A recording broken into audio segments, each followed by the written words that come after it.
Hello tout le monde, je suis heureuse de vous retrouver aujourd'hui pour cette nouvelle vidéo d'ailleurs pour laquelle vous avez tous voté en majorité dans l'onglet communauté. Et à ce propos, n'hésitez pas à vous y rendre pour pouvoir voter pour les sujets à venir. Avant de commencer cette vidéo, je souhaiterais faire un tout petit point concernant mon programme Beauté officielle Bibioli. Pour les membres de mon programme de beauté officielle Bibioli, n'oubliez pas que demain vous avez une pré-masterclass qui traitera donc de la grossesse, que faire avant, pendant ou même après afin de pouvoir préserver votre capital beauté. La grossesse pouvant engendrer des maux ou même encore des défauts esthétiques qui peuvent être difficilement remédiables, il est préférable de les prévenir pour éviter qu'elles ne s'installent et du coup ne vous ajoute cette difficulté qui sera donc de les traiter. Nous allons donc traiter de problématiques courantes comme par exemple la chute de cheveux, les cheveux clairsemés dus à cette chute, notamment les bras gonflés ou encore même le corps qui gonfle ou qui grossit, les imperfections comme l'acné hormonal par exemple susceptible de laisser des taches d'hyperpigmentation. Outre de la prévention, il y aura bien évidemment des rituels mis en place pour pouvoir préserver notre beauté en tant que maman. Et comme pour le pré-programme dans lequel j'avais commencé à traiter de ce sujet, pour moi c'est une pré-masterclass que devraient voir toutes les femmes. Si vous ne serez pas présente demain, ne vous en faites pas, il vous sera possible de rattraper cette pré-masterclass toujours dans votre espace membre dans la rubrique pré-masterclass rediffusion. Il me tarde de vous retrouver demain afin que de nouveau nous puissions prendre soin de nous. Alors, comme voté dans l'onglet communauté, aujourd'hui nous allons voir 6 pratiques esthétiques qui peuvent clairement nuire à votre beauté.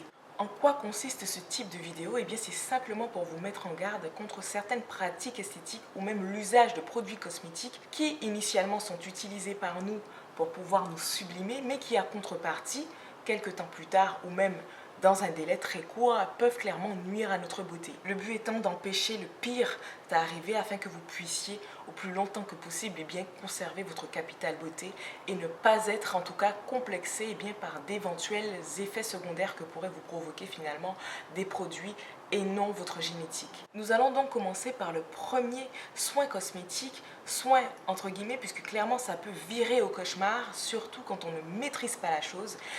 Et j'en ai déjà parlé sur ma chaîne. Il s'agit donc des peelings.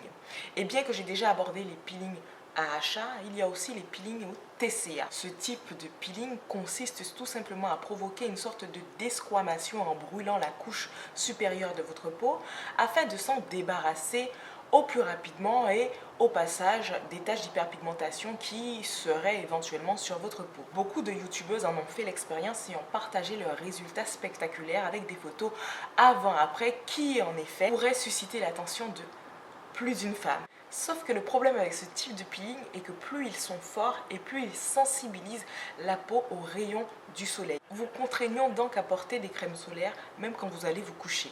Mais là n'est pas la seule contrainte que peuvent provoquer ces peelings, car en effet, quand bien même certains aient pu passer des crèmes solaires SPF 50, quelques années plus tard, en regardant de nouveau leur chaîne, on constate que leurs imperfections sont revenues et pour certaines, elles ont même doublé d'intensité. Une fois de plus, je vous invite à être très vigilante sur tout ce qui est skincare routine sur les réseaux sociaux, car encore une fois, il n'y a pas vraiment d'expérience sur du long terme sur la peau des femmes noires. Et donc les premières à faire usage de ces peelings sont en quelque sorte des cobayes pour permettre aux autres de réaliser que finalement ce n'est pas forcément la meilleure façon de nous débarrasser de nos taches d'hyperpigmentation.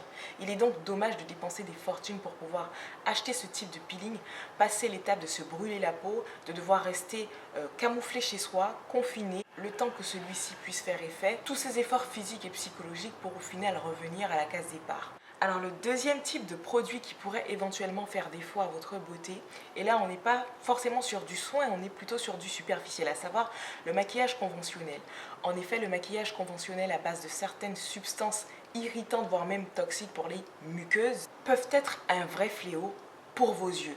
En effet, ayant moi-même fait l'expérience sur le fait de simplement passer un fond de teint d'une tierce marque par exemple, j'ai eu la désagréable sensation de brûlures oculaires et plus tard, j'ai donc appris qu'il s'agissait de substances que pouvaient contenir certaines marques de produits cosmétiques, plus particulièrement de maquillage. Et d'ailleurs, j'ai plus d'une fois pu faire le constat que je n'étais pas la seule, car en effet, j'ai souvent vu des femmes bien maquillées certes, mais souvent avec les yeux très rouges ou encore même jaunis avec certaines traces qui n'étaient pas très esthétiques. Donc on avait ce contraste de maquillage parfait et des yeux très rouges et qui en effet font un résultat pas très esthétique. Pour le coup, je vous invite clairement à prendre connaissance des ingrédients que composent certains de vos maquillages, si en tout cas vous avez eu cette expérience de yeux qui vous brûlent ou encore même qui vous démangent. Il existe bien des marques de maquillage aux compositions plus douces et surtout respectueuses de votre peau. Alors pour le soin suivant, ou plutôt le produit cosmétique suivant, je sens que je vais me faire taper sur les doigts, et bien il s'agit donc du savon noir. Pourtant le savon noir que j'apprécie aussi, mais comme indiqué en début de vidéo, je suis là pour faire de la prévention. Et même les produits que j'affectionne ou que j'aime beaucoup, bon, affectionner c'est un bien grand mot, mais des produits qui peuvent faire partie de mon rituel au quotidien, il n'en demeure pas moins que je dois reconnaître qu'il y a une éventuelle contrepartie qu'ils peuvent en effet engendrer. Et là en l'occurrence, le savon noir peut ne pas forcément convenir à tout le monde, surtout si celui-ci est mal utilisé.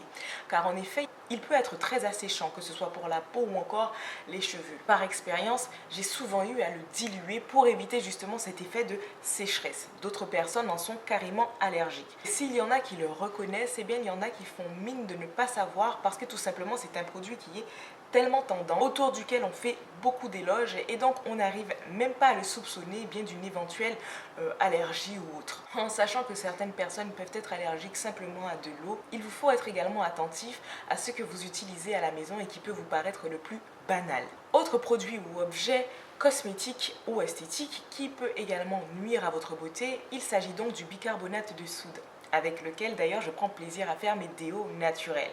Sauf que le bicarbonate de soude peut clairement vous noircir en dessous des aisselles, surtout s'il n'est pas utilisé à la bonne teneur. En fonction de votre sensibilité, bien évidemment, il vous faut trouver la bonne teneur, éviter de n'avoir en dessous de vos bras noircis. L'autre objet, on va dire, qui pourrait éventuellement nuire à votre beauté, il s'agit de vos lunettes. En effet, certaines paires de lunettes, les montures plus particulièrement, peuvent être faites à base de nickel. Le nickel qui est donc une matière qui peut clairement susciter des réactions allergiques. Alors, pas de prime abord, mais sur du long terme, ce qui d'ailleurs peut causer de l'ochronose. D'où le fait que beaucoup de femmes, parfois à un certain âge, arrivent à avoir des traces noires juste en dessous de l'œil. Faites donc examiner vos montures, vérifiez bien qu'elles ne comportent pas de nickel. Même certains accessoires que vous pourrez porter, évitez bien évidemment de faire le port de ces matières, car bien que porter une fois, deux fois, trois fois, celles-ci ne vous font pas réagir, ne fait pas réagir votre peau, et bien sur du long terme, cela peut être une autre histoire. Pour les personnes qui ont assisté à la pré-masterclass concernant l'ochronose, c'est une des causes que vous pouvez ajouter à la liste que nous avons citée là-bas. Le dernier produit cosmétique, en tout cas sur lequel j'attire votre attention, ce sont donc les Age Control. Les Age Control que l'on a beaucoup tendance à utiliser sur notre cuir chevelu pour pouvoir avoir un effet impeccable, une coiffure lustrée et brillante, sauf que celle-ci utilisée à répétition sur votre cuir chevelu peut clairement étouffer celui-ci, provoquer des irritations sur du long terme et bien évidemment vous faire connaître ce que l'on appelle une chute de cheveux. Pour conclure cette vidéo, comme je le dis souvent, il n'y a pas beaucoup de recherches en tout cas qui nous ciblent nous en tant que femmes noires, surtout dans la beauté. Quand bien même un objet, un produit cosmétique ou autre ferait fureur sur les réseaux sociaux, je vous invite vivement à écouter votre corps. Si celui-ci manifeste une certaine réticence à ce que vous appliquiez ou même à ce que vous portiez quelque chose, eh bien évitez tout simplement d'aller dans ce sens. En tout cas, si vous aspirez à conserver votre potentiel beauté le plus longtemps que possible. Et voilà, c'est tout pour aujourd'hui. Eh bien, je vous invite à vous rendre dans l'espace communauté afin de pouvoir voter pour le sujet suivant. Je vous souhaite un très bon week-end et surtout, prenez soin de vous.